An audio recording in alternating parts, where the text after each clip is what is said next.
The young Marine stood outside the diner, his uniform crisp, his confidence bright as the morning sun.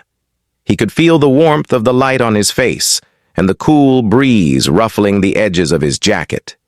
He shifted his weight from one foot to the other, scanning the street for any sign of trouble or a friendly face that might offer a smile or a nod. He saw the old man almost immediately sitting alone at a table by the window. The cap on his head was worn.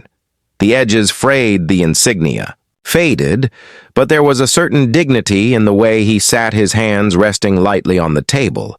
The fingers slightly curled as if he was holding on to something invisible, or perhaps just lost in thought.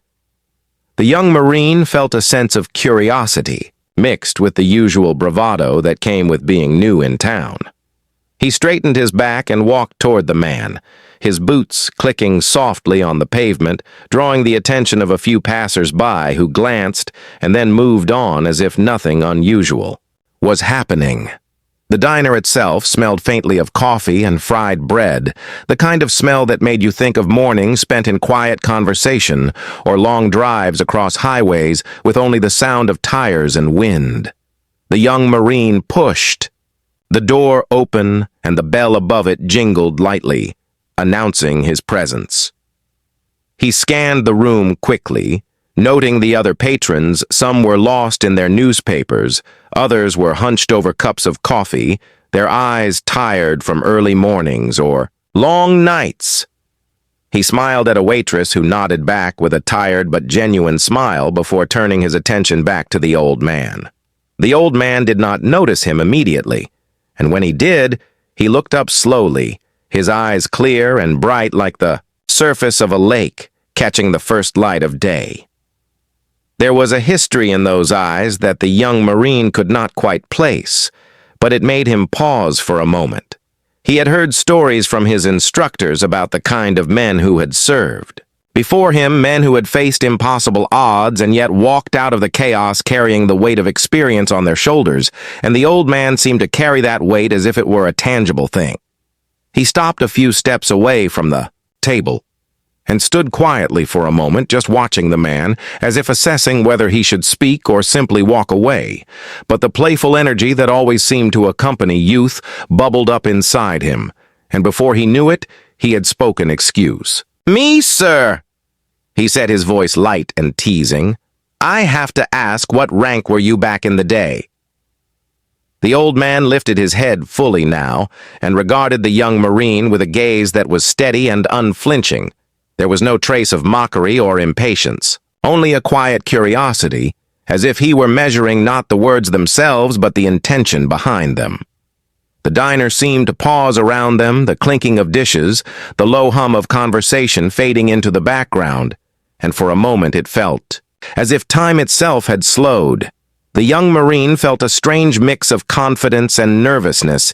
He had asked the question, expecting a lighthearted answer, perhaps a chuckle, or a simple statement of a past title, but instead, he was met with silence. The old man leaned back slightly in his chair, his hands still resting on the table, and he took a long, slow breath, as if recalling something far away. He did not answer immediately, and the young Marine felt a flutter of impatience mingled with respect.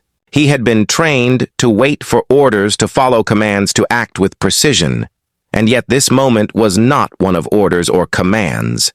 It was one of stories of lives lived and battles fought that could not be compressed into simple phrases or numbers. He shifted slightly his uniform, making a soft rustle of fabric against itself as he waited, and the old man finally began to speak, his voice low but steady. "I served in places you could not imagine," he said. "I led men through nights filled with smoke and fire, across lands where every step was measured in fear and hope, where the horizon promised nothing and demanded everything." The young Marine felt his chest tighten a little as he listened to the words he did not fully understand, the depth of them, but he sensed the weight behind them. He took a careful step closer, leaning slightly toward the table, as if proximity could bridge the gap between his youthful curiosity and the old man's lived experience. The old man continued, speaking his voice carrying a rhythm that was almost hypnotic. The stories of long marches under the sun, stories of comrades lost, and victories hard-won, stories of mornings when hope seemed like a distant memory, and nights when courage was the only companion. He spoke of fear, not as something shameful, but as a companion that demanded acknowledgement and respect. He spoke of loyalty, not as a word, but as a practice of every day and every decision. He spoke of the past as if it were present, and the young Marine felt himself drawn into that past, pulled by the gravity of truth and the magnetism of human experience. Other patrons of the diner had begun to notice the exchange. Some glanced over from their tables, their interest piqued by the unusual attention the young Marine was giving the old man. Some whispered softly to each other, but no one interrupted. The waitress moved past with a tray of plates and cups and noticed the scene, but even she continued quietly about her work, as if sensing that something important was unfolding and did not want to disturb it. The old man paused now and set his hands flat on the table. His fingers splayed slightly, the knuckles knotted and worn. He looked at the young Marine with an intensity that made the youth swallow hard, as if the stories themselves were tangible objects pressing against his chest. He asked a question. Now, though not in words, "What do you know of sacrifice?" The young Marine did not answer immediately because he realized he did not fully know the answer, yet he could feel it in his heart, a vague understanding, a budding respect for the weight of a life devoted to something greater than oneself. He nodded slowly, and the old man gave a faint smile, a small curve of lips that hinted at both approval and recognition. The silence stretched longer than either of them realized, the moments ticking by like invisible metronomes marking time and memory and legacy. The young Marine thought of his own training, of his own ambitions, and he felt a shift inside him, a movement from playful curiosity to deep respect for a history he had only glimpsed, but that now seemed to demand acknowledgement and honor. Finally, the old man spoke again, his words deliberate and calm. "I was a captain once," he said, "but that is not the story you must hear. The story is in the men who followed me. The stories of courage that are invisible to the world, the moments of fear that shaped who we became, the nights when we prayed in silence, and the mornings when we carried on despite the odds." He reached into his pocket slowly, and the young Marine could see the outline of something metallic, something worn by time and by battles fought in lands far away. And when the old man pulled out the metal, the young Marine felt the room itself shift, as if the weight of decades had settled over the small diner, and he understood that some honors were not about rank or glory, but about lives touched and memories preserved. The young Marine stood quietly now, his playful question answered not in jest, but in reality. He felt a new kind of humility settling over him, a quiet reverence for the man before him, for the stories carried in the lines of his face and the way his eyes held oceans of experience. And yet, despite the heaviness, there was a lightness in the exchange, a connection that transcended words and titles, a shared acknowledgement of service and sacrifice that spoke louder than any conversation could. He stepped back slightly and gave a nod of respect. The old man returned it with a nod of his own. And for a moment, the diner was simply two men acknowledging the invisible threads that connect past and present, courage and humility, sacrifice and honor, and the young Marine realized that sometimes the simplest questions could lead to the deepest revelations, and that a single moment of curiosity could open a door into history, into the human heart, into a world of experience far greater than his own. And with that, the young Marine felt a change in himself, a settling of the playful energy into something steadier, something that carried both awe and understanding, and he knew that this encounter would remain with him long after he left the diner, long after the bell above the door had jingled to announce arrivals or departures, and long after the old man had returned to his quiet contemplation by the window. He would carry the weight of that morning, the lessons unspoken and the respect earned in silence. The old man rose slowly from his chair, each movement deliberate and measured as if he were aware of the gravity of the moment. The young Marine stepped back instinctively, his eyes wide and attentive, noticing the slight tremor in the old man's hands, but recognizing it as the tremor of years carrying the weight of memory, not of weakness. The diner seemed to shrink around them, the background noise fading until only the hum of the old man's presence remained. He straightened his back as much as his age allowed and looked around the room, a faint smile touching the corners of his lips. Yet his eyes were solemn, reflecting landscapes far away.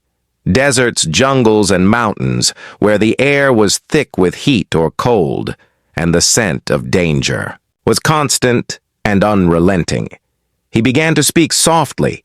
At first, his voice a murmur against the quiet of the diner. "I have walked through valleys of fire and crossed rivers of despair." He said, "I have felt the ground shake beneath my feet from explosions that claimed friends and allies. I have carried men on my back when their strength failed them, and I have watched young faces turn pale with fear and resolve at the same time." He paused for a moment, and the young Marine felt the air thicken with the unspoken understanding that these were not stories told for admiration or recognition, but as testament to experience and reality.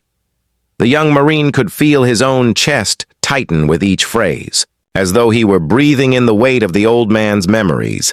He had trained for combat, he had studied tactics and procedures, but nothing had prepared him for the gravity that came with lived experience and the realization that history was not just dates and names, but moments like these carried in the bodies and souls of those who survived and those who did not.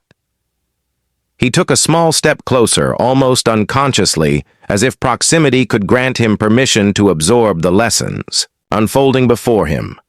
The old man continued his story, the cadence of his voice steady and hypnotic, the words painting images that were vivid and terrifying at the same time. He spoke of nights when artillery fire lit the sky in hellish bursts, and of mornings when silence was broken only by the cries of birds and the distant echoes of what had been lost. He spoke of courage not as a choice, but as a necessity imposed by circumstance and fear, not as a weakness, but as a companion that sharpened awareness and forced decisions in the blink of an eye. The diner had fallen completely silent now, patrons frozen in their chairs watching this exchange between youth and history. The waitress paused mid-step with a plate in her hands, unsure whether to continue or wait, as if instinctively sensing that interruption would be sacrilege. The old man shifted his weight slightly, leaning on the table for balance, but his eyes never left the young Marine, as if seeking to measure comprehension or understanding, or perhaps to impart a lesson that could not be conveyed in words alone. He spoke of loss with a clarity that was almost painful. He described friends and comrades whose laughter still echoed in the corners of his mind and whose absence left shadows on every memory he carried. The young Marine felt a lump rise in his throat. He had thought he knew what it meant to serve. He had thought he understood the price of dedication and duty. But this was a dimension beyond imagination, a depth that could not be measured by medals or titles. He reached into his coat pocket, slowly, his fingers brushing against the fabric, and pulled out a small, worn notebook, the edges frayed and pages yellowed with age. He opened it carefully and turned the pages slowly, as if revealing secrets that had been preserved against time and memory. He pointed to a page filled with names written in careful handwriting, some crossed out, some circled, some marked with notes about missions completed and moments survived, and the young Marine realized these were not just names. These were lives. These were moments of bravery and fear immortalized in ink. He continued speaking, each sentence a thread, weaving together a tapestry of sacrifice and endurance, of nights when hope was a flickering candle, and mornings when it was snuffed out, only to be relit again by sheer will. The young Marine could feel the air between them charged with a tension he had never experienced before. He had trained with discipline and precision, yet here he was, confronted with raw humanity in its purest form. The old man paused now and looked him directly in the eyes and asked a question not with words, but with the weight of presence. How far would you go to protect those who cannot protect themselves? How long would you endure when every step is pain and every breath is calculated, and when the world forgets the price you paid?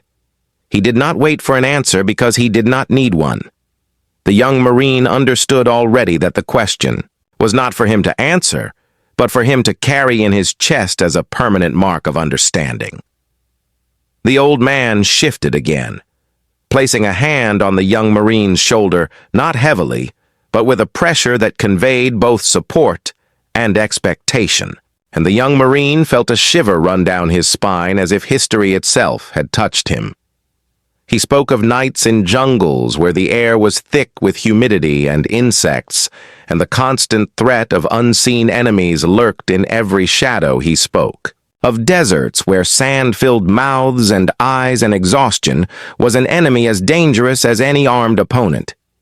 He spoke of courage measured not in medals, but in the quiet moments when fear was acknowledged and action was still taken. He spoke of leadership as a responsibility that could not be delegated, that demanded personal sacrifice and constant vigilance. He spoke of loyalty as a force that bound men together across distance and danger, and he spoke of honor as the invisible thread that held meaning in the chaos. The young Marine swallowed hard. He felt tears prick the corners of his eyes. He felt the weight of generations settle upon him. He felt an understanding that his training and ambition were only a fragment of what it meant to serve and to endure. The old man placed the notebook back in his pocket and straightened slowly, as if concluding a lecture that had no formal ending, and yet the room seemed heavier for having witnessed it. The diner remained quiet, the hum of conversation and clinking of dishes only resuming gradually, as though the world itself was slowly catching up to the presence of history.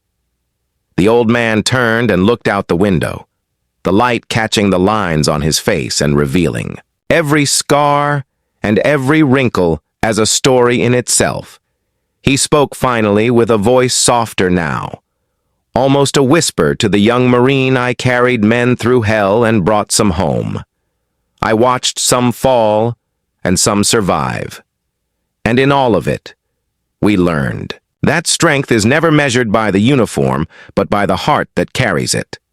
He nodded to the Marine as if passing a torch, invisible and yet undeniably heavy. And the young Marine felt a solemn pride, not in his own achievements, but in being witness to the life and lessons of a man who had walked through fire and emerged still standing. And for a long moment they stood together in silence, the young Marine absorbing the gravity of what he had heard, the old man sensing the readiness of the next generation to understand the cost and the honor of service and sacrifice. The rest of the diner moved around them, yet they were in a space apart, a bubble of respect and history, a connection that could not be named or measured but only felt and remembered. The young Marine realized that this moment would define him far more than any training exercise or ceremony. It would live in him as a quiet understanding that courage is rare, sacrifice is constant, and respect is earned not through words but through living and witnessing. Finally, the old man sat back down. The Marine straightened and gave a silent nod of acknowledgement and respect, and the old man returned it slowly and deliberately, as if confirming a bond invisible and enduring, and the young Marine knew he would never forget the morning he asked a playful question and received an answer that echoed through decades and would carry with him for the rest of his life. The old man returned to his seat slowly, as if the act of sitting itself required effort and thought. The young Marine remained standing for a moment, his uniform stiff with formality, but his heart softer from what he had witnessed. He looked around the diner and for the first time noticed the faces of the patrons, their expressions unreadable, but curious. Some had returned to their meals while others simply watched quietly, as if understanding that the moment unfolding was beyond their comprehension. The sunlight fell through the windows, casting long shadows across the floor, highlighting the worn edges of tables and chairs, as though the room itself bore witness to the gravity that had passed through it. The old man reached once more into his pocket, this time producing a small metal, its surface dulled and scratched from decades of handling. He held it carefully in his hands, turning it slowly, as if each rotation brought back a memory he had not thought of in years. The young Marine could see his knuckles white with the pressure of holding something more precious than words could describe. He placed it on the table before him and spoke in a voice that was low, yet carried through the silence of the diner. "This is not about me," he said. "It is about them, the men who followed orders without question, the men who faced fear every day, the men whose names may never be spoken, but whose courage shaped the world." The young Marine leaned in slightly, his eyes fixed on the metal. He felt a weight pressing on his chest, heavier than any pack he had carried in training, heavier than any drill or simulation he had ever endured. He realized in that instant that service was not measured in titles or uniform or recognition, but in the lives touched and the choices made, when no one was watching, when only fear and duty existed in equal measure. He could almost hear the voices of the past in the soft hum of the diner, the echoes of footsteps on distant soil, the crackle of radio messages through the night, the laughter, and cries of men he would never meet. The old man spoke again, this time with the cadence of a story told many times, yet still vivid with emotion. "We survived together," he said. "We cried together. We fought together. We remembered together. And in the remembering we found meaning in what the world might forget." He looked directly at the young Marine, his eyes steady and unflinching. "You will carry this with you," he said, "not as a burden, but as a responsibility. A reminder that courage is not optional, and honor is not a word, but a living thing." The young Marine felt a shiver pass through him, his hands gripping the edge of the table instinctively, as if holding on to the moment itself. He nodded silently, unable to find words that would match the weight of the old man's presence. He realized that nothing he could say would honor the lives represented by this medal. Nothing could capture the sacrifices and the fears and the small triumphs that